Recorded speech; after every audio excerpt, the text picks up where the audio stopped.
रहस्यमयी यूनिकॉर्न की खोज। एक छोटे से गांव नीमगिरी के पास एक घना जंगल था जिसके बारे में कई रहस्यमयी कहानियां प्रचलित थी। कुछ लोग कहते थे कि उस जंगल में जादुई जानवर रहते हैं, तो कुछ का मानना था कि वहां प्राचीन खजाना छुपा हुआ है। लेकिन सबसे अधिक चर्चा एक सुनहरे सींग वाले जानवर की थी जिसे लोग यूनिकॉर्न कहते थे। गांव की एक बहादुर लड़की मीरा को रहस्यों की खोज करना बहुत पसंद था। वह हमेशा अपने दोस्त राजू और उसके कुत्ते बंटी के साथ नए नए साहसिक कार्य करती थी। एक दिन मीरा ने सोचा, क्यों न हम उस यूनिकॉर्न को ढूंढने जाएं। राजू डर गया।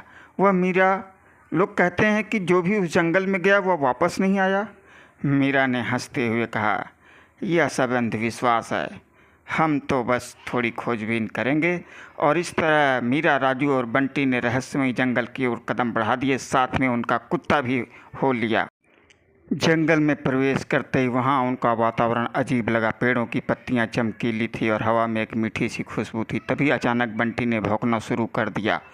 शांत बंटी, मीरा ने कहा। लेकिन बंटी एक झाड़ी की ओर भागा जहाँ उनकी आंखें फटी की फटी रह गई। एक सफ़ेद चमकदार यूनिकॉर्न वहाँ पे खड़ा था। उसकी नीलम जैसी चमकदार आंखें थी और सिर पर सुनहरा सींग था। ये तो सच में यूनिकॉर्न है, राजू ने हैरानी से कहा। यूनिकॉर्न ने धीरे से सिर हिलाया, मानो वह उनकी बात समझ रहा हो। फिर उसने अपने सींग से हवा में एक चमकती रेखा खींची और अचानक जादुई दरवाज़ा प्रकट हो गया। मीरा और राजू हैरान थे। यूनिकॉर्न ने उन्हें उस दरवाजे के अंदर आने का इशारा किया, जैसे वो एक नई दुनिया में पहुंच गए हो, जहां आसमान गुलाबी था, नदियां नीली थी, रंग बिरंगे फूल थे। यूनिकॉर्न ने उन्हें बताया कि वह यूनिक नाम उसका यूनिकॉर्न है। वह जगह अनवांटेड वैली है जहाँ सिर्फ विशेष लोग ही आ सकते हैं। यूनिकॉर्न ने उदास होते हुए कहा, मेरी दुनिया खतरे में, एक काला जादूगर हमारी शक्ति चुराना चाहता है, मुझे तुम्हारी मदद चाहिए। मीरा और राजू ने उनकी मदद करने का फैसला लिया। यूनिकॉर्न ने उन्हें जादुई पत्थर दिया जो काला जादूगर के मंत्रों को कमज़ोर कर सकता था।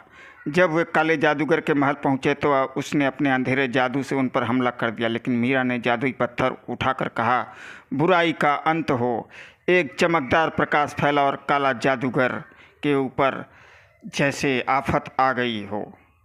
यूनिकॉर्न ने मीरा और राजू को धन्यवाद दिया, कहा, तुम्हारी वजह से आज मैं बच गया और हमारे खतरे टल गए। विदाई के समय यूनिकॉर्न ने उन्हें एक सुनहरा पंख दिया। जब भी तुम्हें मेरी ज़रूरत हो, इस पंख को हवा में उछाल देना, मैं तुम्हारे पास आ जाऊंगा। और फिर मीरा, राजू और बंटी और उनका कुत्ता वापस अपने गांव लौट आए। अब उनके पास एक ऐसी कहानी थी जिसे कोई नहीं जानता था।